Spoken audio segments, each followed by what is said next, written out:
Gold trusted gold buyers తాకట్టులో ఉన్న బంగారాన్ని విడిపించి ఈ రోజు ఉన్న మార్కెట్ ధరకే కొనబడును. మరిన్ని వివరాలకు సంప్రదించండి 7771077720. నమస్తే, వెల్కమ్ టు ఆర్టీవీ. ప్రస్తుతం మనతో పాటు ప్రొడ్యూసర్ టీఎఫ్విసి సెక్రటరీ ప్రసన్న కుమార్ గారు ఉన్నారు. టాలీవుడ్ ఇండస్ట్రీలో కార్మికుల బంద్ నిన్నటి నుంచి కూడా బంద్ ప్రకటించడం జరిగింది. వాళ్ళకి 30% వేతనాలు పెంచాలంటూ కూడా వాళ్ళు డిమాండ్ చేస్తున్నారు. దీనికి సంబంధించి వాళ్ళ ఫెడరేషన్ ప్రెసిడెంట్ కూడా మాట్లాడడం జరిగింది. మాకు అన్యాయం జరుగుతుంది, వాళ్ళు ఇచ్చిన మాట తప్పుతున్నారు అంటూ. సో మరి ప్రసన్న కుమార్ గారు ఏమంటారో ఆయన మాట్లాడి తెలుసుకుందాం. సార్ నమస్తే. నమస్తే సార్, అనిల్ గారు మాట్లాడింది ఎవ్రీ 3 yearsకి 30% పెంచుతామని మీ సమక్షంలోనే మీరు మాట్లాడారు, మాట ఇచ్చారు. ఇప్పుడు మాకు కార్మికులకు అన్యాయం చేస్తున్నారు, వాళ్ళ మాట తప్పుతున్నారు అంటూ కూడా ఆయన మాట్లాడుతున్నారు. ఏం చెప్తారు సమాధానం? లేదు, మాట తప్పటం అనేది లేదు. అసలు ఆ క్వశ్చనే రైజ్ అవ్వదు. మీకు గతంలో కూడా అసలు యాక్చువల్గా చెప్పాలంటే మన film employees federation of south India అని తమిళనాడు చెన్నైలో నుంచి మనకు హైదరాబాద్కి రావడానికి ఆ రోజు నిర్మాతలు ఎంతో కష్టపడి ఎంతో ఇబ్బందులు పడి కూడా ఇదే ఫిల్మ్ ఛాంబర్ ప్రాంగణంలోనే అప్పట్లో కోట శ్రీనివాసరావు అమరనాథ దీక్ష కూర్చుని హైదరాబాద్ ఫిల్మ్ ఇండస్ట్రీ రావాల్సిందే అని చెప్పని నిర్మాతల చేత పెట్టబడిన కార్మిక సమాఖ్యది. ఈ కార్మికులు ఈ ఫెడరేషన్ ఏదైతే ఉందో నిర్మాతలే పెట్టారు. జనరల్గా ఎక్కడా కూడా ఏ పెట్టుబడిదారుడు ఏ ఇన్వెస్టరో కూడా కార్మికులది ఒక యూనియన్ ఫామ్ అవుతుందంటే ఒప్పుకోరు. కానీ మేము అలా కాదు, నిర్మాతలే పెట్టడం జరిగింది. పెట్టి అందరం ఒక కుటుంబం, మరి కార్మికుడైనా నిర్మాత అయినా అందరం ఒకటే కుటుంబంగా ముందుకు వెళ్తాం అనే యాంగిల్ ఇది అవుతూ ఉండేదిలో film employees federation of south ఇండియాలో రూపాయి వేతనం ఉండే రోజుల్లో మనకు ₹1 వేతనం ఉండేది. ఇవాళ film employees federation of south India కంటే మించి వేతనాలు ఇవ్వాలి ఉన్నాయి. ప్లస్ లేబర్ కమిషన్, లేబర్ దీనికి కూడా లేబర్ యాక్ట్ ప్రకారం ఒక బేసిక్ పే ఎంత ఉండాలి, 8 అవర్స్కి ఎంత ఉండాలి, నెక్స్ట్ 4 అవర్స్కి ఎంత ఉండాలి, ఒక ఇది చూసుకుంటే వాళ్ళ దానికంటే కూడా చాలా విపరీతంగా ఉండే వేతనాలు ఉండే. వాళ్ళ రీసెంట్గా రిలీజ్ అయిన సినిమాకి ₹18 కోట్ల ఓన్లీ రోజువారీ భత్తాలకు అయ్యింది. ఇప్పుడు అదే 30% ఇళ్ళంటే ఇంకో ₹5,40,00,000 పెరిగితే ₹23,40,00,000 అవుతుంది. ఇంకో సినిమాకి ₹40 కోట్ల అయ్యింది. ₹40 కోట్ల అయిందంటూ ఇదే 30% అంటే ఇంకో 12 కోట్లు అంటే 52 కోట్లు అవుతుంది. ఇదంతా సరే, ఈ కాస్ట్ ఆఫ్ ప్రొడక్షన్లు ఇవన్నీ పెరుగుతూ బడ్జెట్లు పెరుగుతుంటే ఆ బడ్జెట్లకి మనం ₹1 ఇన్వెస్ట్ చేస్తే ఆ రూపాయికి ₹1 రావటం పక్కన పెడితే ముందు రూపాయి రావాలి. అసలు రూపాయి వచ్చే పరిస్థితుల్లో లేదు, 70 పైసలు మాత్రం వచ్చి కొన్ని చోట్ల 50 పైసలే వచ్చేటట్టుగా ఉండి చాలా దురదృష్టకరమైన పరిస్థితిలో ఉంది. లాస్ట్ ఇయర్ కానీ అంత బిఫోర్ లాస్ట్ ఇయర్ కానీ సమ్మర్ చూసుకుంటే నేను ఇండస్ట్రీకి వచ్చిన తర్వాత అంత దరిద్రపు సమ్మర్ ఎప్పుడు చూడాలి. దరిద్రపు సమ్మర్లో 3 నెలలు మార్చి ఎండ నుంచి మొదలెట్టుకుంటే జూన్ వరకు చాలా అద్భుతమైన సీజన్ ఉండేది. అంటే అంతకుముందు వేరే సీజన్లో 3-4 నెలలు నష్టపోయినది కూడా ఎడిషనల్గా కవర్ చేసే సీజన్ అనేది ఉండేది. అలాంటిది లాస్ట్ సమ్మర్ చూసుకుంటే మనం తెలుగు ఇండస్ట్రీ బ్యాడ్గా ఉంది, తమిళ ఇండస్ట్రీ బ్యాడ్గా ఉంది, కన్నడ ఇండస్ట్రీ బ్యాడ్గా ఉంది, హిందీ ఇండస్ట్రీ బ్యాడ్గా ఉంది. కొంచెం ఒక మలయాళపు ఇండస్ట్రీలో మాత్రం చిన్న సినిమాలు మంజుమల్ బాయ్స్ అని, గోట్ అని, ఆవేశం అని ఇలాంటి సినిమాలు అక్కడికి వచ్చి అక్కడ ఆ సమ్మర్ పర్లేదు. అదర్వైజ్ చాలా బ్యాడ్ సిచ్యుయేషన్ ఉంది. ఇక్కడ వాళ్ళ వారం రిలీజ్ అవుతా అంటే ఒక 10 సినిమాలు 11 సినిమాలు రిలీజ్ అవుతా అంటే 10 సినిమాలు 11 సినిమాలు అయిపోయే పరిస్థితి ఉంది. ఈ అయిపోయే పరిస్థితి ఉన్నప్పుడు మనం డెఫినెట్గా బాగున్నప్పుడు బాగున్నట్టుగా ఇవ్వటం, బాగానప్పుడు చూసుకునే పరిస్థితి. ఇవాళ వరల్డ్ ఎకానమీనే బ్యాడ్గా ఉంది. కొన్ని లక్షల మంది ఎంప్లాయీస్ని తీసేయడం జరుగుతుంది. సాఫ్ట్వేర్ ఎంప్లాయీస్కి కూడా 30,000, అంతకుముందు ₹1,50,000 జీతాలు తీసుకునే వాళ్ళని కూడా ఇవాళ 30,000 ఇవ్వగలుగుతాం, పనిచేస్తే చెయ్యి లేకపోతే లేదనే పరిస్థితిలో ఇవాళ ఈవెన్ 30,000 కూడా వాళ్ళు పనిచేయాల్సిన పరిస్థితి వచ్చింది. ఇలా వరల్డ్ సిస్టమ్ ఇలా ఉండగా ఇవాళ తెలుగు ఫిల్మ్ ఇండస్ట్రీ ఇంత దారుణమైన పరిస్థితిలో ఉంది. ఈ పరిస్థితిని మీరు అర్థం చేసుకుని కొంచెం స్మూత్గా జాగ్రత్తగా వెళ్దామని చెప్పి అనుకుంటాం జరిగింది. అనుకుని దానికి చర్చలు జరుగుతూ ఉన్న ఇదిలో మధ్యలో లేబర్ కమిషనర్ గారి దగ్గరికి ఈ చర్చలది వెళ్ళటం జరిగింది. లేబర్ కమిషనర్ గారు ఏమన్నారంటే ఇంకొకసారి మీరు మాట్లాడుకుని సార్ట్ అవుట్ అవుతుందేమో చూడండి. ప్లస్ ఇంకోటి అంటే ఈ విధి విధానాల్లో ఎప్పుడో ఆదిమానవ కాలంలో అప్పుడు కమ్యూనికేషను, అప్పుడు ట్రాన్స్పోర్టేషను సిస్టమ్ లేని రోజుల్లో ఢిల్లీ వెళ్ళాలంటే 2 రోజులు 3 రోజులు పట్టే రేంజ్లో ఉన్నప్పుడు 2 రోజులు 3 రోజులు వాళ్ళకి ఇదవుతుంది కదా అని ప్రయాణ భత్యం అని చెప్పి అలా ఇస్తాం, కన్వీనియన్స్లు అని ఇవ్వటం అనే సిస్టమ్ ఉంది. ఇవాళ ఢిల్లీ వెళ్ళాలంటే 1.5-2 గంటల్లో ఫ్లైట్లో వెళ్ళిపోతున్నాం, ప్రాబ్లమే లేదు. సో ఇవాళ సిస్టమ్లు తగ్గట్టుగా మార్చుకోవాలి. అదే బాంబేలో 12 అవర్స్ కాల్ షీట్ ఉంది. ఎప్పుడు కావాల్సిన నిర్మాత ఇష్టానుసారం 12 అవర్స్ కాల్ షీటు. ఈవెన్ చెన్నైలో చూసుకున్నా, ఇంకో చోట చూసుకున్నా, కర్ణాటక, కేరళ ఇక్కడ చూసుకున్నా కూడా అందరికంటే చాలా ఎక్కువ వేతనాలు మన దగ్గరే ఉన్నాయి. మన దగ్గర ఉండి వాళ్ళ ఇండస్ట్రీ ఇంత ఇబ్బందికరమైన పరిస్థితుల్లో ఉన్నాడు. మనం ఒకరికొకరు కోఆపరేట్ చేసుకుందాం, ఒకరికొకరు ఒక అండర్స్టాండింగ్లో వెళ్దామని చెప్పి అనుకుంటే దానికి సరే లేబర్ కమిషనర్ గారు మీరు ఒకసారి కూర్చోండి అని అంటే వాళ్ళు రావటమే 30% ఇంక్రీజ్ చేస్తే పని చేస్తాం. మీరు ఏదో 9 విధి విధానాలు ఇవి అడిగారు, మీరు అదేదో బాంబేలో ఉంది 12 అవర్స్ కాల్ షీట్ అక్కడ ఉండటం కావాలన్నారు, కుదరదు. మీరు కార్మికుడు ఎక్కడైనా ఎవరితోనైనా పని చేయొచ్చు, ఏ కార్మికుడైనా తీసుకోవచ్చు అన్నారు, కుదరదు. మా కార్మికులతోనే మీరు పని చేయాలి, వేరే కార్మికుని పెట్టకూడదు. ఇలా అని చెప్పి ఇదంతా కుదరదు అని ఏకపక్షంగా చెప్పేయడం జరిగింది. చెబితే అది లేబర్ కమిషనర్ చెప్పాను. లేబర్ కమిషనర్ ఏంటంటే ఒకసారి కూర్చొని నేను సార్ట్అవుట్ చేసి ఇవన్నీ చేస్తానండి అని చెప్పడం జరిగింది. చెప్పిన తర్వాత ఆల్ ఆఫ్ సడన్ 3వ తారీఖు 4వ తారీఖు నుంచి మీరు 30% వేతనాలు ఎవరిస్తారో ఆ నిర్మాత కాగితం పెట్టుకుంటే ఆ కాగితానికి మేము అంగీకరిస్తే వాళ్ళకే మేము కార్మికులు పని చేస్తాం, లేదంటే మేము పని చెయ్యం అని చెప్పి చాలా క్లియర్గా చెప్పేయడం జరిగింది. ఇక అది అదేంటంటే బంధన అనలా, 30% ఇస్తేనే మేము చేస్తాం, లేకపోతే మేము చెయ్యం. సో 30% ఇచ్చే పరిస్థితిలో ఇండస్ట్రీ లేదు, చాలా హారిబుల్ సిచ్యువేషన్లో ఉంది. యాక్చువల్గా చిన్న నిర్మాతలు, మధ్యతరగతి నిర్మాతలు వీళ్ళందరూ కూడా చాలా బాధాకరమైన పరిస్థితిలో అసలు ఇవాళ ఉన్న ఇండస్ట్రీలో 25% తగ్గించండి, తగ్గిస్తేనే మనం పని చేయగలుగుతాం, లేకపోతే పని చేయలేం. మళ్ళీ ఏదో అంటే ఏమండి మీరు కనీస వేతనం బేసిక్ ఇంతే కదా అంటారు. బేసిక్ అంటే ఇప్పుడు మేము ప్రొడక్షన్ చేసేటప్పుడు జనరల్గా 6 to 6 కాల్ షీట్ అంటాం మిగతా వాళ్ళకి. ఈవెన్ స్టూడియో వర్కర్స్కి వచ్చేటప్పుడు 9 to 6 కాల్ షీటే ఉంది, 8 అవర్సే ఉంది అక్కడ. సో ఈ కాల్ షీట్లో వీళ్ళు వచ్చి అన్నీ ఇదయ్యి వాళ్ళ మార్నింగ్ ఫస్ట్ అవర్స్లో షూటింగ్ చేసే పరిస్థితి లేదు. ఒకప్పుడు షూటింగ్ చేసే పరిస్థితి ఉండేది. ఒకప్పుడు నిర్మాత కార్మికుడు అందరం కలిపి ఈ సినిమా బాగా వచ్చి ఈ నిర్మాత బాగుంటేనే అందరం బాగుంటామని కోరుకునేటట్టుగా ఉండేది.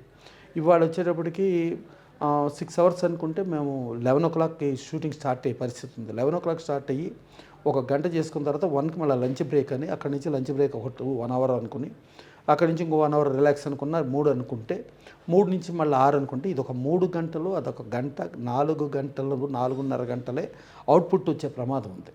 ఇలా కాకుండా మేము 12 hours అంటే 6 to 6 కాల్ షీట్ అయినా పెట్టుకుంటాం, 7 to 7 కాల్ షీట్ అయినా పెట్టుకుంటాం, 8 to 8 కాల్ షీట్ అయినా పెట్టుకుంటాం, 9 to 9 కాల్ షీట్ అయినా. ఆ కాల్ షీట్ ప్రకారం పని చేయండి అన్నాం, కుదరదు, నథింగ్ డూయింగ్, మేము చెయ్యం. ఇలాంటి పరిస్థితుల్లో ఇక తప్పని పరిస్థితుల్లో ఆ 30% ఇస్తే కానీ కుదరదు అనుకుంటే నిన్న నిర్మాతలందరూ మీటింగ్ పెట్టుకున్నాం. మీటింగ్ పెట్టుకుంటే ఇవాళ టెక్నాలజీ కూడా మారుతుంది, సాఫ్ట్వేర్ టెక్నాలజీ మారుతుంది. ఒకప్పుడు ఏంటంటే నెగిటివ్ మీద కెమెరాతో ఆపరేట్ చేసేవాళ్ళు, ఇవాళ డిజిటల్ వచ్చింది, ఇప్పుడు ఏఐ వస్తుంది, ఫ్యూచర్ చాలా రకాలుగా మార్పులు వస్తున్నాయి. డెఫినెట్గా దీనికి ఒక ఎడ్యుకేషన్, ఒక ఇది కావాల్సిన పరిస్థితి ఉంది. ఎప్పటి నుంచేనో అంటే ఇదని కాదు, యాక్చువల్గా ఏంటంటే ఎప్పటి నుంచినో మేము మోడీ గారు స్కిల్ డెవలప్మెంట్ని ప్రోత్సహించాలి, దీనికి ఒక ఫండ్స్ అరేంజ్ చేసి రూరల్ పీపుల్కి కూడా ఎంప్లాయ్మెంట్ కలిగించాలి అని చెప్పి ఆ ఎంప్లాయ్మెంట్ కలిగించడం కోసం స్కిల్ డెవలప్మెంట్, దానికి ఇప్పుడు 3 గంటలకి ఆయన వస్తారు. ఆయన వస్తే ఆ స్కిల్ డెవలప్మెంట్లో వాళ్ళు మనకి రిక్వైర్మెంట్ ఎవరెవరు అని అంటే వాళ్ళే ట్రైనింగ్ ఇచ్చి, వాళ్ళే పర్ఫెక్ట్గా ప్రాపర్గా ఒక ఎడ్యుకేటెడ్గా ఒక ఇదిలాగా చేసి వాళ్ళే పంపిస్తే వాళ్ళకి మనం పని కల్పించితే సరిపోద్ది. ఇక్కడ ఇంకోటి ఏంటంటే ఇవాళ యూనియన్లు ఎలా ఉన్నాయంటే 5 లక్షల మెంబర్షిప్లు, 6 లక్షల మెంబర్షిప్లు, 7 లక్షల మెంబర్షిప్లు, కొంతమందికి అసలు మెంబర్షిప్లు ఇవ్వని పరిస్థితి. బయట డబ్బు లేని కార్మికుడు పని చేయలేని పొజిషను, డబ్బు ఉంటేనే పని చేయాలా అనే పరిస్థితి వచ్చింది. సో ఇలాంటి పరిస్థితులు అలా పేద కార్మికులు ఇబ్బంది పెట్టడం అనేది కరెక్ట్ కాదు. పేద కార్మికులు డబ్బు ఉన్నా డబ్బు లేకపోయినా అతనిలో స్కిల్ ఉంటే అతనికి పని కల్పించాల్సిన బాధ్యత మనం ఉంది, ఆ కుటుంబాన్ని కాపాడాల్సిన బాధ్యత ఉంది. డెఫినెట్గా నిర్మాతలు ఆ ప్రకారమే ముందుకెళ్తారు, ఛాంబర్ కూడా ఆ ప్రకారమే ఉంది.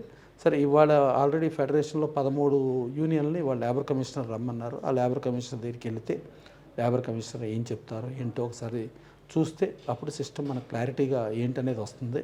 సో డెఫినెట్గా ఎవరం కూడా ఒక యుద్ధ ప్రాతిపదికలో ఎవరూ లేము. డెఫినెట్గా అందరం ఒక కుటుంబం, ఒక కలిసికట్టుగా, కాకపోతే సమస్యలను ఒకళ్ళ సమస్యలు ఒకళ్ళని అర్థం చేసుకుని ముందుకెళ్దాం. ఒక కుటుంబ పెద్దకు ఒక సమస్య వచ్చింది, కుటుంబ పెద్ద ఇవాళ కుటుంబాన్ని నడపటం అనే దగ్గర ఆర్థిక సమస్యగా ఇబ్బంది ఉన్నప్పుడు ఆ కుటుంబాన్ని అందరం కలిసి అందరం ఎంతో కొంత సాక్రిఫైస్ చేసి అందరం కుటుంబాన్ని నిలబెట్టుకోవాల్సిన బాధ్యత ఉంది. కాబట్టి ఆ కుటుంబంలో ముందుకెళ్దామని అని చెప్తున్నాం.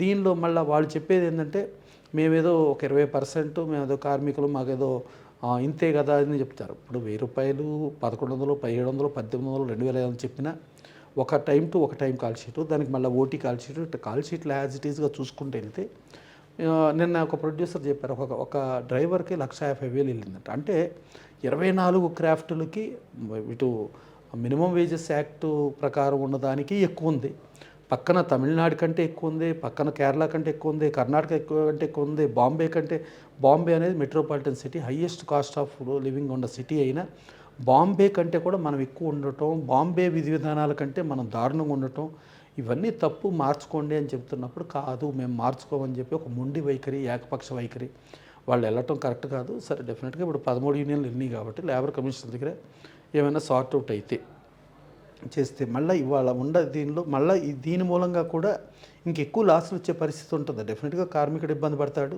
ఇటు నిర్మాత ఇబ్బంది పడతాడు. నిర్మాతను ఇవాళ 95 to 98% ఫెయిల్యూర్ రేషియోలో నిర్మాతలు ఉండాలి. ఇలా నిర్మాతలు ఉండి సక్సెస్ రేషియో కేవలం 2 to 5%. అంటే ఒక నిర్మాత తన ఆస్తులన్నీ కోల్పోయి ఆయన సర్వనాశనం అయిపోయినా కూడా ఆ 95 to 98% నిర్మాత కార్మికులకు వేతనాలు ఇస్తున్నాడు. అంటే కార్మికులను బాగు చేసి నిర్మాత లేకుండా పోయిన పరిస్థితి ఇవాళ ఉన్నప్పుడు మనకి ఒక పని కల్పించాడు, మనకు ఒక వేతనాలు ఇచ్చాడు, మనకి ఇది చేశాడు, డెఫినెట్గా ఈయన కాపాడుకుందాం అనే ధోరణి వాళ్ళు రావాల్సిన పరిస్థితి ఉంది.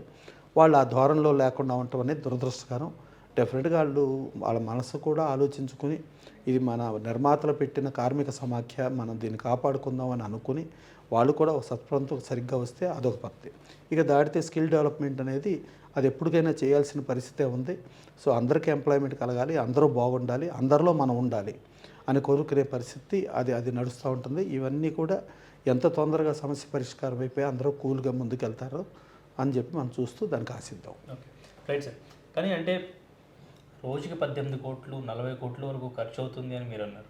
రోజువారీ బడ్జెట్తో ఒక సినిమాకి ఇచ్చే సినిమాకి. సో అందులో అంటే ప్రొడ్యూసర్ ఎంత బడ్జెట్ పెడితే డైలీ అంత ఖర్చు అవుతుంది అనేది వాళ్ళు క్వశ్చన్ చేస్తున్న క్వశ్చన్. రెమ్యునరేషన్లు ఇస్తున్నారు హీరోస్కి ఎంత కావాలంటే అంత. మాకు ఎవ్రీ 3 yearsకి పెంచుతామని మాట ఇచ్చిన మాటని తప్పుతూ దీని గురించి మాట్లాడుతున్నారు. కానీ అక్కడ బడ్జెట్ బాగానే పెడుతున్నారు, ప్రొడ్యూసర్ పరిస్థితి బాగాలేదంటున్నారు. ఇండస్ట్రీలన్నీ మన ఇండస్ట్రీ బాగుందని మన ఇండస్ట్రీ వైపే చూస్తున్న పరిస్థితిలో ఉన్నాము. సో కానీ ప్రొడ్యూసర్స్ ఇంత సినిమాల మీద ఖర్చు పెడుతున్నారు, కానీ డైలీ వేజెస్ ఇవ్వడానికి మాత్రం పర్సంటేజ్ ఇంత 30% అనేది పెంచడానికి ఇవన్నీ కూడా రీజన్స్ చెప్తూ వస్తున్నారు అనేది వాళ్ళ నుంచి వస్తున్నాం. ఇప్పుడు మనకు అంబానీ, ఆదానీ రిచెస్ట్ పర్సన్స్ కదా. ప్రపంచం అంతా రిచ్ ఉందా? భారతదేశంలో అందరూ రిచ్చా? కాదు కదా. ఇంకోటి ఏంటంటే హీరోలకు ఎందుకు ఇస్తారు? అందరు హీరోలకు కాదు, చాలా దారుణమైన పరిస్థితులు ఉన్నాయి. ఇప్పుడు ఉదయ్ కిరణ్ గారు ఎందుకు ఆయన సూసైడ్ చేసుకుని చనిపోయారు ఆలోచించుకోవాలి మనం. ఇప్పుడు స్టార్స్ ఒక 10 మందో ఒక 20 మందో స్టార్స్ను పెట్టుకుంటే ఒక ఓటీటీ బిజినెస్ అయ్యి, ఒక శాటిలైట్ బిజినెస్ అయ్యి, ఒక థియేట్రికల్ బిజినెస్, డిస్ట్రిబ్యూషన్ బిజినెస్, ఒక వ్యవస్థకి అతనిని చూసి ప్రేక్షకుడు వస్తుంటే ఆ వచ్చినప్పుడు ఆయన డిమాండ్ మేరకు ఇవ్వక తప్పదు. ఆ డిమాండ్ మేరకు ఇచ్చి ఆయనతో సినిమా చేసుకుంటే అది దానిలో ఒక రకంగా ముందే డబ్బులు వచ్చి ముందే కొంచెం సేఫ్ అయ్యే జోన్ అక్కడ ఉంది కాబట్టి అది ఓకే. ఇవి మనం చూసుకుంటే సంవత్సరానికి 250 సినిమాలు అనుకుంటే 30 సినిమాలు పెద్ద సినిమాలు అనుకుంటే అది పరిస్థితి. 220 సినిమాల పరిస్థితి ఏంటి? ఏమీ హీరోలకు విపరీతమైన రెమ్యునరేషన్లు ఇవ్వట్లేదే, ఇదేం లేదా. కార్మికుల వేతనాలతో పాటే ఇదంతా జరుగుతుంటే మరి 220 మంది ప్రొడ్యూసర్లు అయిపోయిన చిన్న ప్రొడ్యూసర్లు, మధ్యతరగతి ప్రొడ్యూసర్లు ఏంటి? ఇంకోటి ఏంటంటే మోరోవరు ఇవాళ ఒక స్టార్ హీరో కానీ ఒక స్టార్ డైరెక్టర్ కానీ ఎక్కడి నుంచి పుట్టాడు? ఒక చిన్న సినిమా నుంచి పుట్టాడు. ఒక చిన్న సినిమా సూపర్ హిట్ అయ్యి చిన్న సినిమా నుంచి ఎదుగుతూ వెళ్తే ఇవాళ తేజ అనే డైరెక్టర్ వచ్చాడు. ఆయన ఎక్కడి నుంచి వచ్చాడు? చిత్రం నుంచి వచ్చాడు. ఒక కృష్ణవంశీ ఎక్కడి నుంచి వచ్చాడు? ఒక గులాబీ నుంచి వచ్చాడు. ఇలా మీరు తీసుకుంటే ఈవెన్ ఒక రాజమౌళి గారు ఎక్కడి నుంచి వచ్చారు? ఒక స్టూడెంట్ నెంబర్ 1 నుంచి వచ్చారు. ఇలా జర్నీ చూసుకుంటే బేసికల్లీ అదే నేను అనేది ఇక్కడ యాజ్ ఇట్ ఈజ్గా ఈ చిన్న సినిమాని, చిన్న మధ్యతరగతి సినిమాలని మనం కాపాడుకోవాల్సిన బాధ్యత ఉంది. ఇంకోటి ఏంటి, ఈ బడ్జెట్లు పెరగటం మూలంగా ఇప్పుడు కార్మికుల వేతనాలు అనుకోవచ్చు, హీరోలు, లేకపోతే ఇదంతా ప్రొడక్షన్లో జరిగే దీంతో ప్లస్ కంటెంట్లో ప్రాబ్లం, ఇవన్నీ చూసుకుంటే దీని మూలంగా మనం టికెట్ రేట్లు పెంచుతున్నాం అంటున్నాం. టికెట్ రేట్లు పెంచితే ఏమవుతుంది? ప్రేక్షకుడికి ఇబ్బందికరం పరిస్థితి. అంటే అప్పుడు పేదను మధ్యతరగతి ప్రేక్షకుడు థియేటర్కి రాలేని పొజిషన్ ఉన్నప్పుడు వాళ్ళ ఆల్టర్నేటివ్ ఏంటి? పైరసీ అనో లేకపోతే ఓటీటీ అనో వెళ్ళిపోవాల్సిన పరిస్థితి. సో ఇదంతా ఉన్న సిస్టంలో ఇవాళ ఎవరున్నా రియల్ ప్రేక్షకుడు ఇవాళ మాస్ ఆడియన్ ఉన్నాడు, లేదనుకుంటే యూత్ ఆడియన్ ఉన్నాడు. మాస్ ఆడియన్ కేవలం స్టార్ల సినిమాలే చూస్తాడు. స్టార్ల సినిమాలు స్టార్ల డిమాండ్ మేరకు వాళ్ళకు ఉంటుంది, అది ఉంటుంది. ఇంకోటి వీళ్ళు మాట్లాడే దాంట్లో ఇవాళ నిర్మాత అంటే అతను ఒక్కడే పెట్టుబడిదారుడు, ఇంకెవరో పెట్టుబడిదారులు కాదు. హీరోలు కూడా కార్మికులే, డైరెక్టర్లు కూడా కార్మికులే. వీళ్ళందరూ 24 క్రాఫ్ట్లు కార్మికులలో వీళ్ళందరూ కలిపే కార్మికులు. మాకు పాతకాలంలో స్టోరీ బోర్డు అని పెట్టుకుంటే మనం ఒక సినిమా చేస్తే సినిమాలో మనం ₹1,00,00,000 ఖర్చు అనుకుంటే ₹1,00,00,000 కేవలం 10 లక్షల రూపాయలే రెమ్యునరేషన్లు ఇలా వేతనాల కింద పెట్టి 90 లక్షల రూపాయలు స్క్రీన్ మీద అయ్యే ఖర్చు విజువల్ వండర్కి ఖర్చు పెట్టాలి. ఇవాళ ఎక్కడున్న పరిస్థితి 90% వేతనాలకు ఇచ్చేసి విజువల్ వండర్కి 10% ఖర్చు పెడుతున్న పరిస్థితి ఉంది. ఇది నిజంగా చెప్పండి, ఇది జరుగుతుంది ప్రేక్షకుడికి అన్యాయం. తను టికెట్ పెట్టి కొనేది ఒక ₹1,00,00,000 సినిమాకి తను ప్రేక్షకుడు సినిమా చూస్తానికని వెళితే అతను ₹1,00,00,000 సినిమాలో ఒకప్పుడు 90 లక్షల వర్త్ ఆఫ్ సినిమా తను చూసే పరిస్థితి ఉంటే ఇవాళ కేవలం 10 లక్షల వర్త్ ఆఫ్ సినిమా చూపిస్తూ ఇదివరకు టికెట్ రేట్లు ₹10, ₹5 అలా ఉంటే ఇవాళ టికెట్ రేట్లు 150, 200, 300, 400 ఉన్నాయి. అంటే ఇది జరుగుతున్న అన్యాయం ప్రేక్షకుడు జరుగుతున్న అన్యాయం అర్థం చేసుకునేది బదులు ఇక్కడ ఏదో కూర్చుని మాకు ఇట్టట అని చెప్పి ప్లస్ 5 లక్షలు, 7 లక్షలు, 8 లక్షలు, 10 లక్షల రూపాయలు ఒక కార్డుకి ఖర్చు పెట్టి మేము మాత్రమే పని చేస్తామంటాం.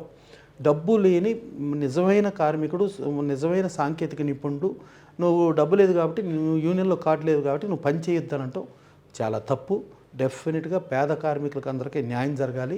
ఇది కార్మికులది నిర్మాతలు పెట్టిన కార్మిక సమాఖ్య కాబట్టి ఇవాళ పేద కార్మికులు పొట్ట కొట్టడం అనేది ఈ ధనిక కార్మికులు చేస్తానంటే దానికి డెఫినెట్గా ఛాంబర్లు కానీ కౌన్సిల్ కానీ ఏం ఊరుకోవు.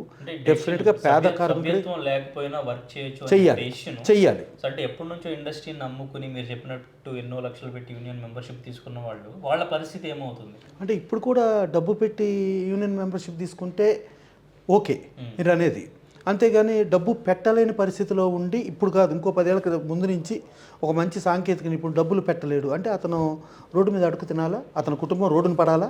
తప్పు కదా. మీకు కొలమానం ఏముండాలి? బేసికల్లీ కాదా యూనియన్ మెంబర్షిప్ లేబర్ యాక్ట్ ప్రకారం ఇన్ని లక్షలు తీసుకోమని ఎక్కడా లేదు, ఏ యాక్ట్లోనూ లేదు. ఇది యాక్ట్కి విరుద్ధం, తప్పు. అలాంటిది అంటే ధనిక కార్మికుడునే బతకనిస్తాము, పేద కార్మికుడు బతకనివ్వం అనేది తప్పు. ఫస్ట్ పేద కార్మికుడు బతకాలి. కార్మికుడు అంటే పేదవాడే కదా మనం అనుకోవాల్సింది. అంతేగాని ధనిక కార్మికుడికి నువ్వు ప్లస్ ఇంకోటి ఏంటి, కాంపిటేటివ్ కమిషన్ ఆఫ్ ఇండియా ఉంది, ప్రపంచంలో ఎక్కడ కార్మికుడైనా పని చేయాలి. అంతేగాని మేము మాత్రమే పని చేయాలి, మాకు మాత్రమే పని కావాలి, ప్లస్ మాకు స్కిల్ లేకపోయినా మేమే రన్ అవ్వాలి. మీరు స్కిల్ ఉండా కూడా వాడి దగ్గర డబ్బు లేకపోతే వాడిని పని పెట్టుకోవద్దు. ఎంతవరకు కరెక్టు? తప్పు కదా. మార్చుకోవాలి. అదే నేను అనేది ఫస్ట్ ఆఫ్ ఆల్ మీకు కండిషను నిర్మాతల అగ్రిమెంటు వర్కర్స్తో జరిగేది. నిర్మాత తన ఇష్టానుసారం ఏ కార్మికుడినైనా పనికి పెట్టుకోవచ్చును. నిర్మాత ఇష్టానుసారమే ఆ కార్మికుడిని నియామకం ఉంటుంది, దానికి అందరం అంగీకరిస్తున్నాం అనే క్లాజ్ స్టార్ట్ అయితేనే కాంపిటేటివ్ కమిషన్ ఆఫ్ ఇండియాలో మనం తప్పు చేయనట్టు వస్తుంది. లేదంటే competitive commission of India that is a very powerful organisation. అంటే కొద్ది మందే బతకటానికి అది వ్యతిరేకి, అందరూ బతకాలి, అందులో మనం ఉండాలి. అది దాని కాన్సెప్ట్. ఆ కాన్సెప్ట్కి విరుద్ధంగా మనం ఇవాళ రూల్స్ ఫ్రేమ్ చేసామంటే చట్టం ఒప్పుకోదు కదా, తప్పు కదా. ఇప్పుడు తప్పు జరుగుతా అంటే తప్పుని జరిపించేసుకుంటే వెళ్ళిపోదాం అని అనుకునే కాదు కదా. ఎక్కడో ఒక చోట కరెక్షన్ కావాలి, ఎక్కడో ఒక చోట మళ్ళీ దానికి ప్రాపర్ సాంకేతిక నిపుణుడు కూడా కావాలి. అంటే మనం మద్రాసు నుంచి ఇండస్ట్రీ ఇక్కడికి వచ్చే రోజుల్లో మేము చెప్పాలంటే మ్యూజిషియన్స్ యూనియన్ మనకు వచ్చేది కాదు, డాన్సర్స్ యూనియన్ వచ్చేది కాదు, ఫైటర్స్ యూనియన్ వచ్చేది కాదు. ఇవాళ ఫైటర్స్ యూనియన్ డెవలప్ అయ్యాం, డాన్సర్స్ యూనియన్ డెవలప్ అయ్యాం, ఇవాళ మ్యూజిషియన్స్ యూనియన్ డెవలప్ అయింది. ఇవాళ ఒక రకంగా చెప్పాలంటే మనది ఇవాళ పూర్తిగా మన వాళ్ళతోనే మనం చేసుకునే పరిస్థితి మనకుంది. ప్లస్ నేను పర్సనల్గా చెప్పాలంటే నేను తీసిన సినిమాల్లో ఇక్కడ కార్మికులు పెట్టే చేయటం జరిగింది. ప్లస్ ఇక్కడ కార్మికులకి పని రావటం, పని నేర్పటం విషయంలో మాత్రం ఫస్ట్ ఆద్యులు నందమూరి తారక రామారావు గారు. ఆయన సంగారెడ్డి కల్లు కాంపౌండ్లో ప్రభు గౌడ్ అని ఆయన ఫైట్ మాస్టర్గా సినిమా తీసేవారు. అక్కడికి వచ్చిన వాళ్ళు ఫైటర్స్గా పెట్టుకునేవారు. ముక్కురాజు గారు బ్యాచ్ని పెట్టుకుని అక్కడ డాన్సర్స్ పెట్టుకుని డాన్సర్స్ చేశారు. అలా 24 క్రాఫ్టుల్ని ఇవాళ ఇక్కడ మనకు ఏదైతే తెలుగు రాష్ట్రాల్లో డెవలప్ అయిందో ఈ తెలుగు రాష్ట్రాల్లో డెవలప్ చేయడానికి ఆయన ఆద్యుడు. ఆయన ప్లస్ ఆయన ఎక్కడ ఒక గజం నేల ప్రభుత్వం నుంచి నేల తీసుకుని పెట్టుకోవాలి, ఆయన ఓన్ ల్యాండ్లోనే పెట్టుకున్నారు. ముషీరాబాద్ స్టేడియో అయినా ఓన్నే పెట్టుకున్నారు, తర్వాత నాచారం పెట్టుకున్న ఓన్నే పెట్టుకున్నారు. ఆయన సిన్సియర్గా ఆయన ఇచ్చేసి చేయటం మూలంగా ఇవాళ మన కార్మికులు ఇంత ప్రయోజనకరంగా ఇంత రావటానికి ఒక నిర్మాత దర్శకుడు అయిన అక్కడ ఎన్టీ రామారావు మొదలెడితే ఇక్కడ నిర్మాతలతోనే ఇదైనా కార్మిక సమాఖ్య అయితే ఇంతమంది ఇది ఒక కుటుంబంలాగా వెళ్తున్న దీనిలో మీరు ఇలా అలా అని చెప్పేసి మేము మాత్రమే పని చేయాలి, ఇంకెవరో పని చేయకూడదు, ధనిక కార్మికుడే పని చేయాలి, ఇంకెవరు పని చేయకూడదు, ప్లస్ మాకు ఈ 30% ఇస్తేనే మేము పని చేస్తాము, ఈ 30% లేకపోతే మేము పని చెయ్యం. ఫస్ట్ ఆఫ్ ఆల్ నిర్మాత ఒక తండ్రిని కాపాడుకోవాల్సిన బాధ్యత బిడ్డల మీద ఉంది. నిర్మాత ఉంటేనే ఓ సినిమా ఉంటుంది, నిర్మాత ఉంటేనే మొత్తం ఉంటుంది. ఇవాళ నిర్మాతే దుస్థితి దారుణంగా ఉండి ప్రొడ్యూసర్స్ కౌన్సిల్లో 5,000 రూపాయలు పెన్షన్ తీసుకుని బతికే స్థాయిలో నిర్మాత ఉన్నప్పుడు ఇలాంటి పరిస్థితి ఇవాళ వచ్చింది. ఇవాళ మనం కంఫర్టబుల్గా ఉండం, మనం కొంచెం కోఆపరేట్ చేసి మనం ముందుకెళ్దాం అని ఇలా కోఆపరేట్ చేసి ముందుకెళ్ళిన దాఖలాలు కూడా ఉన్నాయి. కన్నడ ఇండస్ట్రీలో ముందు వేతనాలు పెరిగినా కూడా తర్వాత ఇబ్బందికరమైన పరిస్థితులు ఉంటే వేతనాలు తగ్గించుకున్నారు. ఇవాళ టోటల్ సిస్టమ్ అలా ఉంది, వేతనాలు తగ్గుతున్నాయి, ఉద్యోగాలు పోతున్నాయి. ఇవాళ ఎకానమీ ఇలా ఉంది. ఇలా ఉన్న దీనిలో ఇవాళ ఒక సాఫ్ట్వేర్ ఎంప్లాయీ కంటే కూడా మన వాళ్ళకి ఎక్కువ డబ్బులు వస్తూ ఉంటే, మన వాళ్ళకి డబ్బులు వస్తున్నా కూడా ఇంకా ఏదో చేద్దాం ఇంకేదో చేద్దాం అంటే ఇది కరెక్ట్ కాదు, తప్పు. డెఫినెట్గా వాళ్ళు కూడా మనసు అర్థం చేసుకుని పరివర్తన చెంది ముందు మనం ఇండస్ట్రీని కాపాడుకుందాం, ఇండస్ట్రీ కాపాడుకుని నిర్మాతను కాపాడుకుంటే మొత్తం సిస్టమ్ బాగుపడుతుంది. బాగున్న తర్వాత అప్పుడు కావాలంటే అందరూ బాగున్నప్పుడు మనం ఏమైనా అడుగుదాం అని అనుకుంటాం. కరెక్ట్. ఫిలిం ఛాంబర్ నుంచి సభ్యత్వం లేకుండా వచ్చి వర్క్ చేయొచ్చు అని ఆల్రెడీ మీరు నిర్ణయం తీసుకున్నారు. కొన్ని ప్రొడక్షన్ హౌసెస్ కూడా కాస్టింగ్ కావాలని చెప్పేసి వాళ్ళు కూడా సోషల్ మీడియాలో పోస్ట్ చేయడం జరిగింది. సో ఇప్పుడు బయట నుంచి వర్కర్స్ డెఫినెట్గా వస్తారు, వర్క్ చేస్తారు.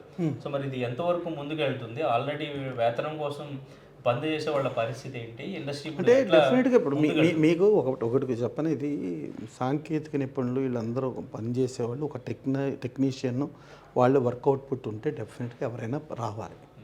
ఎప్పుడైనా అప్డేట్కి ప్రతి ఒక్కరు ఉండాలి. ఇప్పుడు ఈవెన్ డాక్టర్స్ కూడా చూసుకుంటే టాప్ మోస్ట్ డాక్టర్స్ వరల్డ్లో ది బెస్ట్ డాక్టర్స్ అనేవాళ్ళు కూడా ఎప్పటికప్పుడు వరల్డ్లో జరుగుతున్న సాంకేతిక విప్లవం సంబంధించి ఏంటి అనేది వాళ్ళు అబ్జర్వ్ చేసుకుని, ఈవెన్ కాకర సుబ్బారావు గారు అంత వయసులో కూడా నైట్ కూర్చొని ప్రపంచంలో ఎక్కడెక్కడ ఏం జరుగుతుందని అనుకుని ఆయన రేడియేషన్లో one of the great doctor కింద ఆయన ఉన్నారు అని అంటే అది అలా ఉండాలి. అలా ఉండేదాన్ని దీంట్లో ఒక దీర్ఘకాలికంగా ఈ టెక్నీషియన్స్ని పెంచుకుంటాం, ఈ సాంకేతిక నైపుణ్యం పెంచుకొని వీళ్ళందరినీ ఇచ్చేయటం ఒక పద్ధతి. ఇప్పుడు టెంపరీగా ఈ సమస్యలకు అందరికీ చూసుకుని ముందుకెళ్ళటం అనేది డెఫినెట్గా యూనియన్లు కూడా ఇవాళ చాలా ఆర్థికంగా చాలా పుష్టిగా ఉండేవి, చాలా బ్రహ్మాండమైన పొజిషన్లో ఉన్నారు. ఒకసారి మీరు వాళ్ళ దైనందిన జీవితం, వాళ్ళు ఉన్న పొజిషన్లో అవన్నీ కూడా ఒకసారి మీరు వెళ్ళి ప్రతి ఒక్కరిని ఇంటర్వ్యూ చేసి ప్రతి ఒక్కళ్ళ ఇంటి వ్యవహారాలు మీరు చూస్తే మీకు అర్థమవుతుంది. అంటే ఇవాళ రోజున ఒక సాఫ్ట్వేర్ ఎంప్లాయీ ఏదో 5 లక్షలు వస్తుంది, 10 లక్షలు వస్తుంది నెలకు అని అనుకుని ఇవాళ ఒక రకంగా చెప్పాలంటే ఇదివరకు అమెరికాలో ఒక ఎన్ఆర్ఐ వచ్చి ఒక ఇల్లు కొంటున్నా అంటే సెకండ్లో లోన్ ఇచ్చేవారు. ఇవాళ ఇచ్చే పరిస్థితి లేదు. ఎందుకు లేదు అంటే సెకండ్లో అతను ఉద్యోగం ఊడిపోతుంది, ఉద్యోగం ఊడిపోతే పేయింగ్ కెపాసిటీ ఉండదు, అతను లోన్ ఇచ్చి ఇబ్బంది ఏంటి అనే పరిస్థితిలో ఇవాళ ఉంది. ఇవాళ ప్రపంచమే ఈ పరిస్థితిలో ఉంటే ఆర్థిక మాధ్యమంలోనే ఇబ్బందులో ఉన్నప్పుడు ఇలా ఇబ్బంది పెట్టి మన ఇండస్ట్రీని, మన కన్న తల్లిని మనం చంపుకుంటాం తప్పు. డెఫినెట్గా దాన్ని అర్థం చేసుకుని వాళ్ళు కూడా వచ్చి ముందుకొచ్చి మళ్ళీ అందరం కలిపి ఒక కుటుంబంగా ముందుకు వెళ్తామని ఆశిద్దాం. అంటే సమ్మె కాదమ్మా, బేసికల్లీ సమ్మె కాదు 100% కార్మికుల పరంగా 24 క్రాఫ్ట్స్ పరంగా వాళ్ళు వస్తే ఛాంబర్ పరంగా కూడా మీటింగులు జరిగిన తర్వాత లేబర్ కమిషన్ దగ్గరికి వెళ్తుంది. లేబర్ కమిషనర్ ఆయన అంటే మీరు మళ్ళీ ఒక అండర్స్టాండింగ్ రండి అని అంటే వాళ్ళు డైరెక్ట్గా వచ్చి 30% పెంచడం, మేము ఏ విధి విధానాలు మార్పుకు ఒప్పుకోం అని బ్లంట్గా చెబుతూ, మీరు మా కార్మికులతోనే పని చేయాలి, మా కార్మికులు కాకుండా మా 24 క్రాఫ్ట్స్ కార్మికులు కాకుండా ఇంకెవరితోనూ పని చేయకూడదు అని చెప్పడం జరిగింది. డెఫినెట్గా అది చెప్పడం అనేది కాంపిటేటివ్ కమిషన్ ఆఫ్ ఇండియా ప్రకారం చాలా తప్పు. గతంలో కూడా కాంపిటేటివ్ కమిషన్ ఆఫ్ ఇండియా అది తప్పు అని చెప్పి తీవ్రంగా ఖండించింది. దాన్ని చెప్పారు. దాని తర్వాత మేము లేబర్ కమిషనర్కి చెప్పాము, ఇది చూడండి అని చెప్పాను. లేబర్ కమిషనర్ ఏమన్నారంటే, సరే నేను మధ్యలో ఇన్వాల్వ్ అయ్యి నేను చేస్తానండి అని చెప్పారు. చెప్పిన తర్వాత ఆల్ ఆఫ్ సడన్ వాళ్ళు మీటింగ్ పెట్టుకుని, మాకు ఎవరైతే నిర్మాత మాకు 30% వేతనాలు పెంచి ఇస్తారో వాళ్ళు మాకు అప్లికేషన్ పెట్టుకుంటే ఆ అప్లికేషన్ మేము యాక్సెప్ట్ చేస్తే అప్పుడు మా కార్మికులు వెళ్ళి ఆ 30% వేతనాలతో పనిచేయడానికి వెళ్తామని చెప్పారు. దానిని ఒక రకంగా చెప్పాలంటే తెలంగాణ లేబర్ కమిషనర్ గారిని ధిక్కరించడమే, అలాగే తెలంగాణ ప్రభుత్వాన్ని ధిక్కరించడమే. వాళ్ళు ధిక్కరించి ఆ రేంజ్లో వెళ్ళటం జరిగింది. వెళ్ళి ఈ పరిస్థితిలో ఉంది, దీనికి ఏం చేయాలి అని అనుకుంటే ఇవాళ చిన్న నిర్మాతలు చాలా దారుణమైన పరిస్థితిలో ఉన్నారు, మధ్యతరగతి నిర్మాతలు చాలా దారుణమైన పరిస్థితిలో ఉన్నారు. ఇవాళ సంవత్సరానికి 250 సినిమాలు రిలీజ్ అవుతా అంటే 250లో కేవలం 30 సినిమాలు పెద్దవి ఉంటాయి, 220 సినిమాలు చిన్న సినిమాలు ఉంటాయి. ఆ చిన్న సినిమాలలో మాకు ఇవాళ సక్సెస్ పర్సెంటేజ్ చూసుకుంటే 95 నుంచి 98% ఫెయిల్యూర్, కేవలం 2 to 5% సక్సెస్. కానీ ఇవాళ కార్మిక సమాఖ్య వీళ్ళందరూ బతుకుతున్నారు అని అంటే 95 నుంచి 98% అయిపోయిన నిర్మాతలు ఇచ్చిన డబ్బులే మేజర్ షేర్ ఉంటుంది. సక్సెస్ఫుల్ ప్రొడ్యూసర్లు ఓన్లీ 2 to 5% ఉంటుంది. అంటే ఇలాంటి సిచ్యువేషన్లో ఇవాళ ఇండస్ట్రీ చాలా హారిబుల్గా ఉంది, బాగాలేదు. వారం వారం సినిమా వస్తుంటే ప్రతి శుక్రవారం 10 మంది నిర్మాతలు అయిపోయే పరిస్థితిలో ఉన్నారు. చాలా దౌర్భాగ్య పరిస్థితిలో ఉంది. ఈ పరిస్థితులు అర్థం చేసుకుని ఇది ఇక్కడ కార్మిక సమాఖ్య, ఇక్కడ నిర్మాతలే పెట్టిన కార్మిక సమాఖ్య. ఎప్పుడు కూడా ఏ పెట్టుబడిదారుడు ఒక కార్మిక సమాఖ్య ఏర్పడుతుందంటే ఒప్పుకోరు. కానీ ఇక్కడ మన కుటుంబం, మన కార్మికులు, మన నిర్మాతలు, మనం అని చెప్పి నిర్మాతల్లో కార్మికులు ఉన్నారు, మళ్ళీ కార్మికుల్లో నిర్మాతలు ఉన్నారు. అందరం ఒక కలిసికట్టుగా ముందుకెళ్లే ధోరణిలో ఇలా ఇబ్బందికరమైన పరిస్థితులు ఒకరినొకరు అర్థం చేసుకుని ముందుకెళ్దామని చెప్పి మేము అనుకుంటాం జరిగింది. అనుకున్న దానికి అటు లేబర్ కమిషనర్ని ధిక్కరించి, ఇది ధిక్కరించి వాళ్ళు ఏకపక్ష నిర్ణయంతో మేము 30% ఎవరైతే ఇస్తారో వాళ్ళకి మాత్రమే పనిచేస్తాం, మేము పాత విధి విధానాలు ఇప్పుడు మనం 100 ఏళ్ల క్రితం ఉన్న ఇదిలో ట్రాన్స్పోర్టేషన్ గతంలో చూసుకుంటే ఇక్కడి నుంచి ఢిల్లీ వెళ్ళాలంటే ఒక ట్రైన్లో 2 days పైన పట్టేది. ప్లస్ మనం చూసుకుంటే కమ్యూనికేషన్ అసలు చాలా దారుణంగా ఉండేది. ఇవాళ కమ్యూనికేషన్ చాలా ఈజీగా ఉంది. ఇవాళ ఢిల్లీ వెళ్ళాలంటే 1.5-2 గంటల్లో మనం ఢిల్లీ రీచ్ అయిపోతున్నాం.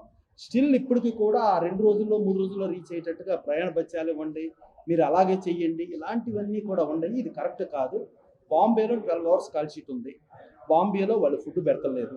ఇవాళ మనం పుట్టింది ఫిఫ్సీ అని film employees federation of south India నుంచి మనం పుడితే ఇవాళ film employees federation of south ఇండియాలో ఇదివరకు రూపాయి ఉంటే మనకి ఇక్కడ కార్మికులకు ₹1 ఉండేది. ఇవాళ పరిస్థితి అక్కడ రూపాయి ఉంటే మనం ₹3 ఉన్న పరిస్థితి ఉంది. మళ్ళీ కార్మికులకి మినిమం వేజెస్ యాక్ట్ ప్రకారం ఆ యాక్ట్కి విరుద్ధంగా కూడా మన దగ్గర విపరీతంగా ఉన్నాయి. ఒకరినొకరు చూసుకుంటా, ఒకరినొకరు మార్నింగ్ టిఫిన్లు పెడతా, భోజనాలు పెడతా, అందరం మన కుటుంబం, మనము మన సినిమాని చేసుకోవాలంటే ఇంతమంది సంఘటితంగా సమైక్యంగా చేస్తేనే ఒక సినిమా సక్సెస్ఫుల్ సినిమా వస్తుందని ఇలా ప్రయత్నం చేస్తున్న పరిస్థితుల్లో ఏకపక్ష నిర్ణయంతో వాళ్ళు వెళ్ళటం కరెక్ట్ కాదని చెప్పి అనుకోవడం జరిగింది. దాని తర్వాత ఇవాళ 13 యూనియన్ని మళ్ళీ లేబర్ కమిషన్ గారు పిలవటం జరిగింది. ఆ పిలిచిన తర్వాత లేబర్ కమిషన్ గారు ఏమంటారో అది ఒకటి చూడాలి. నెక్స్ట్ దీనిలో నిన్న ఒక సంచలనం అంటే జనరల్గా అది ఎప్పటి నుంచినో మేము అనుకున్నాం అంటే నరేంద్ర మోడీ గారు అసలు స్కిల్ డెవలప్మెంట్ దీనికి పెంచడానికి ప్రతి ఊరు నుంచి కూడా ఎంప్లాయ్మెంట్ పెంచాలని చెప్పి ఒక స్కిల్ డెవలప్మెంట్ దానికి ఇది చేసి దానికి ఫండ్స్ రిలీజ్ చేసి ఒక సిస్టంలో ఉంది. ఇప్పుడు ఇవాళ ఆ కమిషనర్ కూడా ఈవినింగ్ 3 గంటలకి ఆయన వస్తున్నారు. ఆ 3 గంటలకు వచ్చినప్పుడు ఆ స్కిల్ డెవలప్మెంట్ ప్రోగ్రామ్ అంటే అది దీర్ఘకాలిక ప్రణాళిక ప్రకారం చూసుకుంటే ఇవాళ సిస్టమ్స్ మారుతున్నాయి. ఒకప్పుడు నెగిటివ్లో మనం తీసేవాళ్ళు, ఇవాళ డిజిటల్లో చేస్తున్నాం. ఇవాళ టెక్నాలజీ మారుతుంది, ఏఐ మారుతుంది. ఆ మారిన పరిస్థితులకు అనుగుణంగా ఒక సాంకేతిక విద్య చేసుకుంటూ ఆ సాంకేతిక విద్యతో ఉన్న వాళ్ళకి ఎంప్లాయ్మెంట్ ఇస్తూ ముందుకెళ్లాలనే దగ్గర అదొక ధోరణిలో అదొకటి వెళ్తుంది. ఇది కూడా డెఫినెట్గా వాళ్ళు కూడా అర్థం చేసుకుని వాళ్ళు నిజంగానే నిర్మాతలు ఇబ్బందుల్లో ఉన్నారు. నిర్మాత అంటే మన తండ్రి లాంటి వాడు. తండ్రి ఇబ్బందుల్లో ఉంటే మనం పిల్లలుగా మనం దాన్ని ఇబ్బందులు మనం చూసుకోవాలి అనే పరిస్థితిలో ముందుకెళ్లాల్సిన పరిస్థితి నుంచి మనం కాదని ఇలా ఏకపక్ష ధోరణిలో వెళ్ళటం కరెక్ట్ కాదని వాళ్ళు మనసు మార్చుకొని మళ్ళీ అందరం కలిపి చేసుకుందాము. ఇవాళ ఇండస్ట్రీ ఇబ్బందుల్లో ఉంది. ఈ ఇబ్బందుల్లో అందరం కూడా పాలు పంచుకుందాం, దీన్ని ముందుకు తీసుకెళ్దాం అని చెప్పి అందరం అనుకోవాల్సిన బాధ్యత అందరి మీద ఉంది. అలా వస్తే ముందుకెళ్దాం. అంటే డెఫినెట్గా మా అసోసియేషన్ ఎప్పుడు కూడా వాళ్ళు ఏంటంటే తండ్రి నిర్మాతను అనుసరించి మేము ఉంటాం. నిర్మాతకి ఏ ఇబ్బంది వచ్చినా నిర్మాత ఇబ్బందిని కాపాడుకోవాల్సిన బాధ్యత ఉంది. ఆర్టిస్టులు అందరం కూడా మేము ఉన్నాం. ఇంకోటి ఏంటి, యాజిటీస్గా కార్మికుల పరంగా ఇప్పుడు రీసెంట్గా ఒక సినిమాకి చూస్తే రోజువారీ జీతభత్యాలు 18 కోట్లు ఇవ్వటం జరిగింది. ఒక సినిమాకి 40 కోట్లు ఇవ్వటం జరిగింది. ఇప్పుడు 30% పెరిగితే 18 + 5,40,00,000 వెళ్తే 23,40,00,000. అక్కడ ఆ సినిమాకి వాళ్ళ 25% నష్టం వచ్చే పరిస్థితి ఉంది. ఆ నిర్మాత చాలా ఇబ్బంది ఉన్న పరిస్థితి ఉంది. డిస్ట్రిబ్యూటర్ ప్రాబ్లం ఉన్నారు, ఎగ్జిబిటర్ ప్రాబ్లం ఉన్నారు, ప్రొడ్యూసర్ ప్రాబ్లం ఉంది, ఇండస్ట్రీనే ప్రాబ్లం ఉంది. కాబట్టి ఈ ఇండస్ట్రీ ప్రాబ్లంని అడ్రస్ చేసుకుంటూ అందరం ముందుకు వెళ్దాం అనేది ఏదైతే ధోరణి ఉందో కార్మికులు కూడా అర్థం చేసుకుని వస్తారని ఆశిద్దాం. డెఫినెట్గా లేబర్ కమిషనర్ గారు కూడా ఆయన పర్ఫెక్ట్గా హితబాటు చేస్తారు. వచ్చి వాళ్ళు డెఫినెట్గా తండ్రితో పాటే అంటే ఎప్పుడు కూడా మీరు చూసుకుంటే ఎన్టీ రామారావు సూపర్ స్టార్, ఆయన పెద్ద స్టార్ అయినా కూడా అశ్విని దత్ గారు ఆయన అభిమానిగా ఆయన వచ్చినా కూడా ఆయన కాళ్ళకు దండం పెట్టి మీ అభిమాని అండి అని చెప్పినా కూడా అశ్విని దత్ గారితో ప్రొడ్యూసర్గా సినిమా చేస్తా ఉంటే ఎన్టీ రామారావు హీరోగా ఉన్నా కూడా లేచి నిలబడి దండం పెట్టారు. దండం పెట్టి ఏంటంటే, సార్ మేము కార్మికులు సార్, మీరు ఇచ్చే డబ్బులతో మేము బతుకుతున్నాం సార్, నిర్మాత మీరు తండ్రి లాంటి వారు, మీరు బాగుండాలి అనుకుని అలా రామారావు కానీ, నాగేశ్వరరావు కానీ, కృష్ణ గారు కానీ, కృష్ణదాస్ గారు కానీ, సోహన్ బాబు గారు కానీ, చిరంజీవి గారు కానీ, బాలకృష్ణ గారు కానీ, వెంకటేష్ గారు కానీ, నాగార్జున గారు కానీ, మోహన్ బాబు గారు కానీ అందరూ కూడా అదే ధోరణిలో ఇప్పుడు మన తరతరాలుగా వెళ్తుంది. ఇప్పుడు కూడా అలాగే వెళ్తామని వాళ్ళు తెలియజేస్తారు. అయితే మైత్రి వాళ్ళు వీరికి నోటీస్ ఇచ్చినట్టు ఉన్నారు కదా, మేము మా వేరే వర్కర్స్ ని పెట్టుకుంటే యూనియన్ వాళ్ళు కాకుండా కార్డు ఉన్న వాళ్ళు అయితే అవసరం లేదు, పీపుల్స్ మీడియా అంటే బేసికల్లీ ఒకటి ఏంటంటే, కార్మికుడు అంటే పేద కార్మికుడు బతకటానికి అందరూ కూడా డెఫినెట్గా కోఆపరేట్ చేయాలి. పేద కార్మికుడికి ఇబ్బంది రాకుండా ఉండాలి. ఇవాళ మన 24 క్రాఫ్ట్స్లో ఎలా ఉందంటే 5 లక్షలు, 7 లక్షలు, 8 లక్షలు, 10 లక్షలు, అంటే ఇన్ని లక్షల రూపాయలు మీకు పెట్టుబడి పెడితేనే మీరు పని చేయడానికి అర్హత కల్పిస్తారంటే ధనిక కార్మికులకు మాత్రమే మీరు అవకాశం కల్పిస్తారా? ఒక స్కిల్, హైయెస్ట్ స్కిల్ ఉంది, ఆయన దగ్గర డబ్బులు లేవు, ఆయన పని చేయాలనుకున్నాడు, ఆయన పని చేయడానికి వీలు లేదంటారు. తప్పు. పని చెయ్యాలి. ప్రతి పేద కార్మికుడికి న్యాయం జరగాలి. మనది కార్మిక వ్యవస్థ అంటే ప్రపంచ కార్మిక వ్యవస్థ. మన మేడే అంటే ప్రపంచ కార్మికుల దినోత్సవం అని పెట్టుకుంటాం. అంతేగాని ఏదో కొద్ది మంది మాత్రమే బతకాలి, కొద్ది మంది ధనికులే బతకాలి, ధనిక కార్మికులు పదం వాడుతున్నారు ధనికులు. డెఫినెట్గా ఇప్పుడు బేసికల్లీ ఏంటంటే కోఆపరేట్ చేయాల్సిన బాధ్యత ఉంది. డెఫినెట్గా స్కిల్ డెవలప్మెంట్ ఇవాళ మనకు అవసరమైతే మేకప్ ఉమెన్నో బాంబెన్స్ తెచ్చుకుంటాం, లేకపోతే ఇంకోటి తెచ్చుకున్నాం. మనం గాంధీ అనే cinema NFDC, national film development corporation, భారతదేశ ప్రభుత్వానికి సంబంధించిన ఒక సంస్థ, గాంధీ గారి సినిమా తెలుసుకుంటే రిచర్డ్ అటెన్బరోని తెచ్చుకున్నారు. ఎందుకు తెచ్చుకున్నారు? దాని సోటుపిల్ల అని చెప్పి తెచ్చుకున్నారు. సినిమాకి కులం, మతం, జాతి, ప్రాంతం అనేది ఉండకూడదు, ప్లస్ రిస్ట్రిక్షన్స్ ఉండకూడదు. ఇప్పుడు వాళ్ళ కాస్ట్యూమ్ డిజైనర్స్, మన పాతప్పుడు కాస్ట్యూమ్స్ ఇచ్చేసే వాళ్ళకి వాళ్ళ costume designer updated fashion technology అని వచ్చింది, వాళ్ళు వచ్చారు. మేకప్లో రకరకాల టెక్నిక్స్ వచ్చినాయి, రకరకాల టెక్నిక్స్. ఇప్పుడు భారతీయుడికి మేకప్ చేయాలి, ఒకవేళ మన దగ్గర కాదనుకుంటే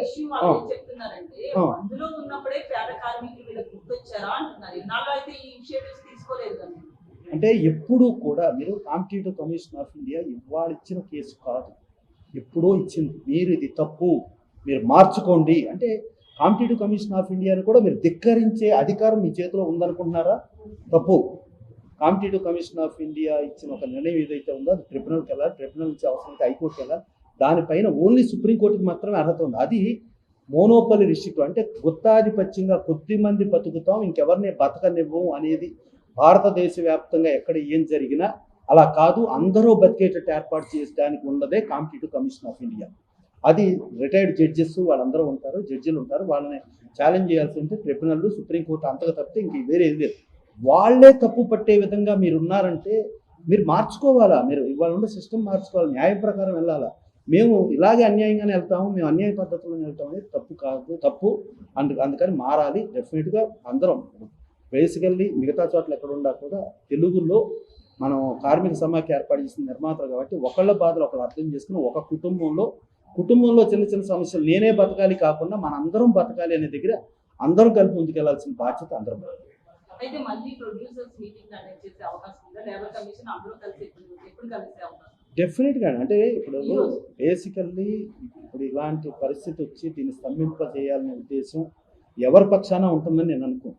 డెఫినెట్గా సమస్యలు అంటే కేవలం మా సమస్యలే మీరు అర్థం చేసుకోండి, మమ్మల్ని మీరు అర్థం చేసుకోండి. మేము ఒక బెంచ్ కారు కొనుక్కుందాం అనుకున్నాను, నేను బెంచ్ కారు కొనుక్కునేటట్టుగా నాకు కల్పించండి అని మేము కార్మికుడు అనే పేరుతో బెంచ్ కారు కొనుక్కుంటానికి కల్పించండి. బెంచ్ కారు కాదమ్మా, మనం తిరగాలనంటే ఒక మారుతి 800 లేకపోతే నోవా కార్లో కూడా మనం తిరగచ్చు అమ్మా. మనం తిరుగుతూ అందరూ ఎలా ఉన్నారో బతికించాలి అనే మోటివ్లోనే ఉండాలి. మాట్లాడుతున్న మాటలో ఫిలిం ఛాంబర్ టోటల్ గా నిర్మాతల వైపే తిరిగినట్లుగా అనిపిస్తుంది. నిన్న దామోదర్ గారు మాట్లాడినా ఎవరు మాట్లాడారు లేదా? ఫిలిం ఛాంబర్ అనేది అందరిది కదా, తప్పమ్మా. మీరు బేసికల్ గుర్తుంచుకోండి, కార్మిక సమాఖ్య నిర్మాతలు పెట్టిన కార్మిక సమాఖ్య, ఇది మా కార్మిక సమాఖ్య. కార్మిక సమాఖ్య వేరు, నిర్మాతలు వేరు అంటున్నారు. నిర్మాతలు అతి దారుణమైన పరిస్థితిలో ప్రతి వారం 10 సినిమాలు వస్తే 10 సినిమాలు సర్వనాశనం అయిపోయిన పరిస్థితిలో ఉంది. ఇవాళ ప్రపంచమే ఒక్కొక్క చోట 20 లక్షల కార్మికులు తీసేసాం, లేకపోతే ఇంకో చోట తీసాం. ఇవాళ ప్రపంచంలో ప్రతి దేశంలో నుంచి మీరు హిస్టరీ తీయండి. ఇవాళ TCS ఏది టాటా కన్సల్టెన్సీ సర్వీసెస్ ఎంతమందిని ఉద్యోగాలు తీసేస్తున్నాయి. ఏమిటి? ఇవాళ బీటెక్ చదువుకొని హైయెస్ట్ ఎంటెక్ చదువుకున్న ఉద్యోగికి కూడా 30,000, 6,000, 60,000 రేంజ్లో ఉంటే మాకు 1,50,000 రూపాయలు వచ్చినా కూడా మాకు చాలటం లేదండి, మీరు ఇంకో 30% పెంచండి అంటే ఏంటమ్మా ఇది? అన్నే కదా. నేను డ్రైవరే కాదమ్మా, నాట్ ఓన్లీ డ్రైవర్. అయితే వాళ్ళకి 360 60 days వర్క్ ఉండదు కదండి. ఒక సాఫ్ట్వేర్ ఎంప్లాయ్కి ప్రతి నెల 30 వస్తుంది. ఆ 30లో వాడు ఖర్చు పెట్టుకుంటాడు. ఇక్కడ 6 నెలలు ఉంటే 6 నెలలు పని ఉండదు కదా. అమ్మ, సాఫ్ట్వేర్ ఎంప్లాయీని నేను రీసెంట్గా మార్నింగ్ 10 o'clock ఉద్యోగంకి వెళ్తే మిమ్మల్ని ఇప్పుడు ఉద్యోగం నుంచి తొలగించబడింది అంటే వెళ్ళిపోయడం లేదు. మీకు ఇదివరకు వెళ్ళాలి ఏదన్నా ఉంటే ఎన్ఆర్ఐలు అంటే అమెరికాలో ఉద్యోగం చేస్తారా, నెలకు 15 లక్షలు 25 లక్షలు సంపాదించే వాళ్ళని కూడా ఇవాళ మనకు ఆ విల్లాలకి బ్యాంకులు లోన్ ఇచ్చే పొజిషన్ లేదు. ఎందుకు లేదు? మీ ఉద్యోగం ఇవాళ ఉంటుందా ఊడిపోతుందా కూడా తెలియని పరిస్థితిలో ఇబ్బందికరమైన పరిస్థితిలో ఉన్నారు ఎంప్లాయీస్. కానీ ఇక్కడ మన దగ్గర మీరు కావాలంటే ప్రతి నిర్మాత తీసే ఒక్కొక్క సినిమాకి కార్మికులకి ఇది దినసరి వేతనాల కింద ఎంత ఇచ్చాం, ఎలా ఇచ్చాం, ఏమిటి రికార్డ్ సబ్మిట్ చేయమంటే సబ్మిట్ చేస్తాం. ఏ కార్మికుడు 90% ఈఎస్ఐ పరిధిలోకి రారు. ఈఎస్ఐ కంటే ఎక్కువ వేతనాలే వాళ్ళకు ఉన్నాయి.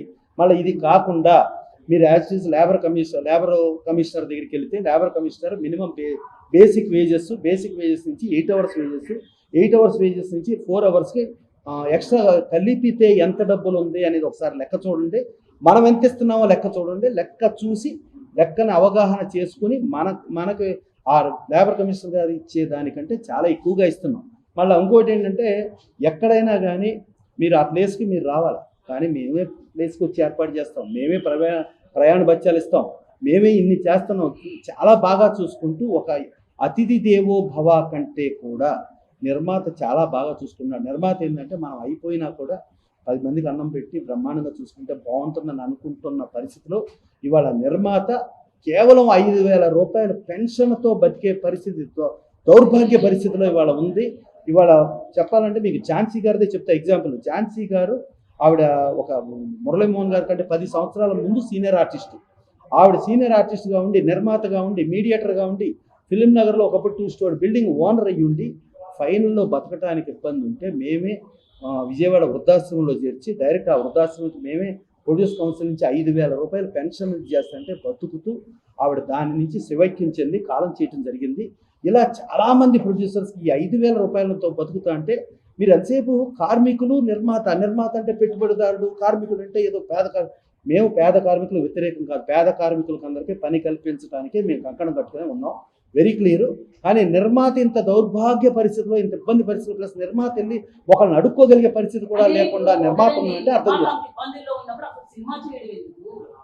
ప్యాషన్ ఎందుకు అని అంటే ప్యాషన్ సినిమా చేయటం ఎందుకు అంటే దానికి మనం ఆన్సర్ చెప్పలేము. ఇప్పుడు ఏమవుతుందంటే భార్యాభర్తలు ఇద్దరు పెళ్లి చేసుకుంటే తర్వాత గొడవలు, విడాకులు, గొడవ ఎన్నో వస్తే ఇలా సమస్య ఉన్నప్పుడు మీరు పెళ్లి ఎందుకు చేసుకున్నారు అని అంటే పెళ్లి చేసుకోవాలన్నా చేసుకుంటాం, కానీ మంచోళ్ళు దొరుకుతారని చేసుకుంటాం కదా. ఇలాగే విడాకులు లేకపోతే ఇలాగే అందరికీ దొరుకుతుందని అనుకుంటామా? అర్థం చేసుకున్నాం.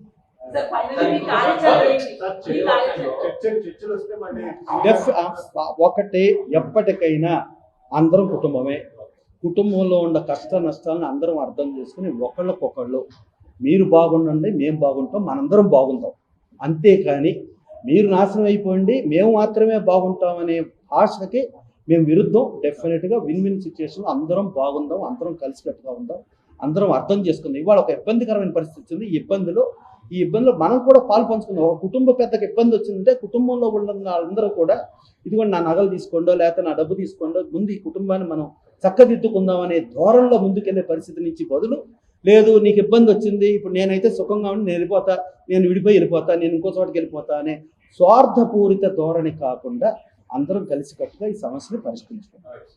తెలుగులో ఫాస్టెస్ట్ న్యూస్ ఇప్పుడు కొత్త అవతారంలో 5 సెకండ్లోనే పూర్తి వార్తా సమాచారం మీ చేతిలో. సోషల్ మీడియా ట్రెండ్స్ మీ కళ్ళ ముందుకే live TV and voice search ఆప్షన్స్తో ఇప్పుడే డౌన్లోడ్ చేయండి. యాప్ లింక్ డిస్క్రిప్షన్లో ఉంది.